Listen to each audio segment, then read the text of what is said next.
Hello, and welcome to the first of our new video series, an introduction to the Gospel of Mark. My name is George Teodoro of the Oregon Province of the Society of Jesus, and I am happy to be your guide in this Bible journey. Many adult Catholics express a desire to get to know their faith more deeply, and particularly to get to know the Bible. Unfortunately, many of us haven't had the chance since elementary school or high school to study the Bible more formally. Many parishes offer great resources and classes during the week, but the necessities of work, family, and other commitments can get in the way of committing to such classes. Thanks to the internet, however, there are more resources than ever to help you grow in your faith and understanding of the Bible. This web series is designed to be one such tool to help you to get to know the Gospel of Mark. Watch these videos one at a time, or watch the whole series if you feel so inspired.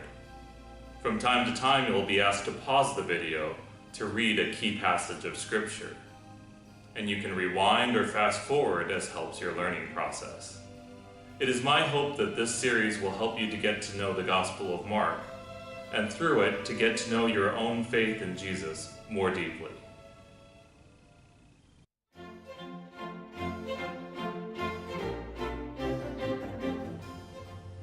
For many centuries, from St. Augustine in the 5th century all the way until the 1800s, most biblical scholars thought the Gospel of Mark was a secondary account of the life of Jesus. Many scholars thought that Mark's Gospel was merely a digest, or abbreviated form of Matthew's longer and more elegantly written Gospel. After all, Mark has the same basic outline of Matthew, but leaves out long sections, such as the birth narrative, the Sermon on the Mount, and many of the sayings and parables of Jesus, as well as stories of the resurrected Christ. From the mid-19th century until today, however, most scholars are convinced that Mark is the first and oldest Gospel, at least in the versions that we have today, and that Matthew and Luke are later expansions of Mark. Why this change in attitude after hundreds of years? Well, first, Mark's Gospel contains several grammatical, literary, historical, and geographic errors that are not found in Matthew or Luke. If Matthew was first, it is harder to understand how or why Mark would have introduced these errors. But if Mark was first, it is easier to understand how Matthew or Luke could have taken the opportunity to correct these minor errors. Second, Mark's Gospel contains several episodes that are difficult to understand, make Jesus look crazy, or weak. If Matthew was first, why would Mark have added these strange episodes while eliminating others? However, if Mark was first, it is easier to understand why both Matthew and Luke would have chosen to omit these stories. Third, Mark's basic chronological and geographic structure is the same as the other two synoptic writers.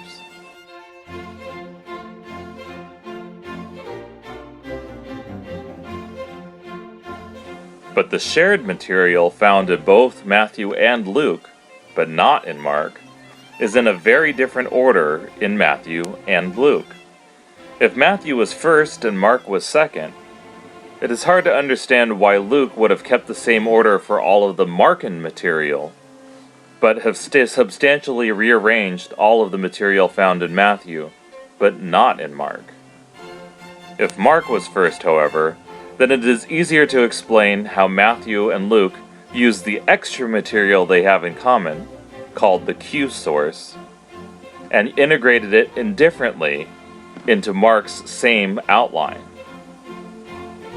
Not all scholars agree that Mark was first, but a majority of respected Catholic biblical scholars now agree that putting Mark first seems to answer a lot of questions about how and why the three synoptic Gospels, Mark, Matthew, and Luke, share so much in common, and yet also helps clarify what makes each Gospel unique.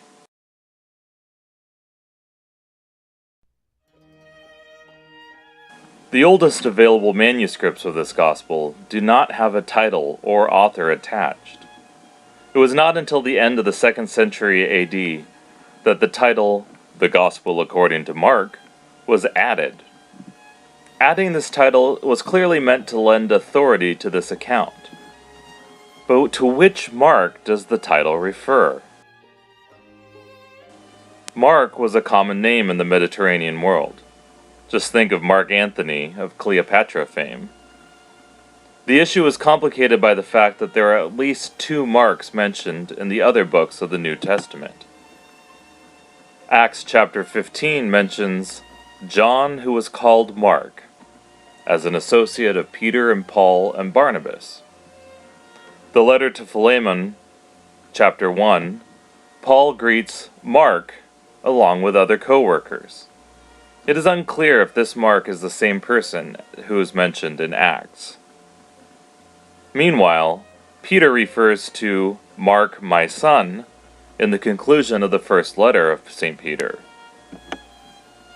Another important source outside of the New Testament is Eusebius's History of the Church, was written in the 4th century AD and records an earlier testimony of a church father named Papias, who said, Mark, having become an interpreter and translator of Peter, wrote down accurately, however, not in order, all that he recalled of what was either said or done by the Lord.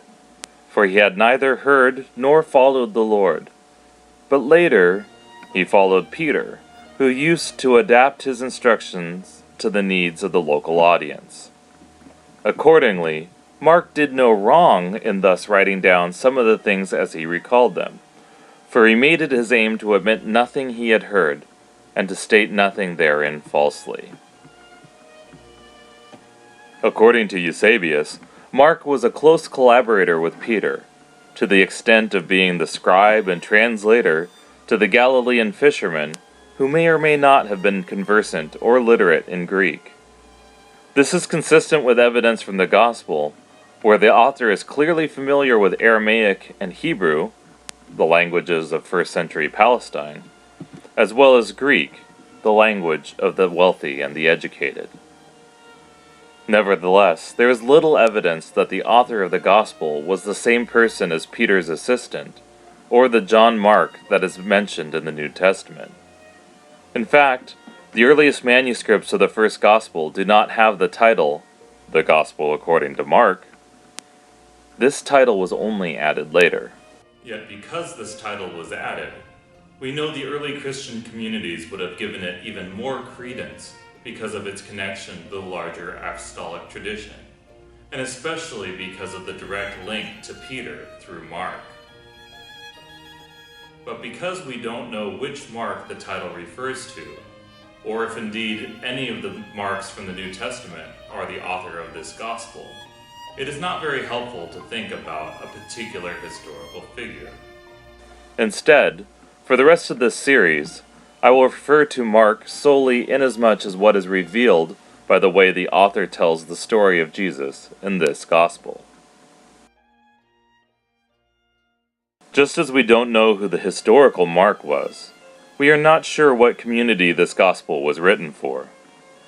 For most of the last 2,000 years, it was presumed that this Gospel was written for the Christian community in Rome. This community would have been comprised of both Jewish Christians as well as Gentile converts. It would have also been a community that experienced extreme persecution from Roman authorities under the Emperor Nero. This is consistent with the way the Gospel is written. It frequently quotes Hebrew scripture, and it's clearly familiar with Jewish religion and customs, and yet consistently offers explanations and translations of Aramaic phrases, something that would not have been necessary if the audience was 100% Jewish Christian. It also fits with Mark's encouragements to be faithful under persecution, since it is something that a Roman congregation would have needed. Other recent scholars have argued that perhaps the Gospel of Mark was written for an audience in northern Palestine or Galilee, which would help explain why so much of the Gospel takes place there, and only the Passion of Jesus happens in Jerusalem. The conclusion of the Gospel also tells us that Jesus will appear in Galilee, not in Jerusalem, like is depicted in Matthew and in Luke. Regardless of whether the Gospel was written in Rome or Palestine, the Gospel was intended for Greek speakers who did not know Aramaic, believers who were probably not Jewish, but were reasonably familiar with Jewish traditions and scriptures. These early Christians were also likely a group that experienced persecution for their faith. Because of the long-standing tradition of associating Mark with St. Peter, many scholars date the writing of the Gospel just before or just after the death of Peter in 64 AD. Furthermore, Mark's Gospel does not mention the fall of Jerusalem or the destruction of the temple, which happened in 70 AD.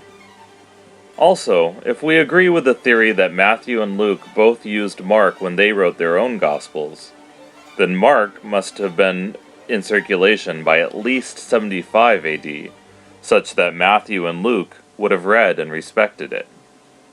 Thus, it is likely that Mark was written somewhere between 64 and 70 AD, and not later than 75.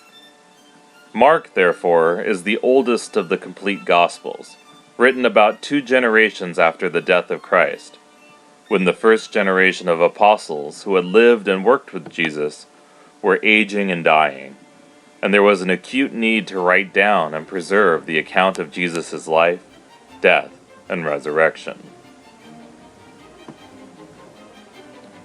In this first video, we have focused upon the Gospel of Mark as a written account, who Mark was as an author, those to whom he was writing, and how his writing was integrated into the Gospels of Matthew and Luke.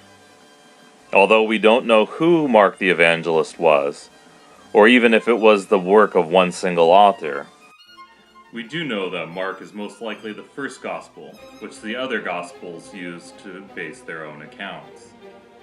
We also know that Mark may have been an assistant and translator to St. Peter, but that it is uncertain whether or not he's the Mark mentioned in the Gospel. Mark's community was likely in Rome and had both Gentiles and Jews, and they experienced persecution because of their faith.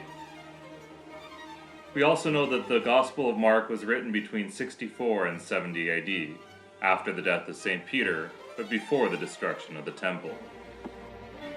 This Gospel was so popular that within 10 years of its writing, it had spread throughout the Greek-speaking Christian world, and was so respected that both Matthew and Luke used it as a framework for their own writing.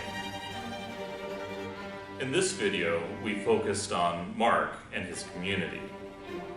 In part 2, we will turn to Jesus. We will ask, who was Jesus for Mark? What is the meaning of the titles Christ, Messiah, Son of David, Son of God, and Son of Man? Thank you for joining me for part 1. I hope you will enjoy the rest of the series.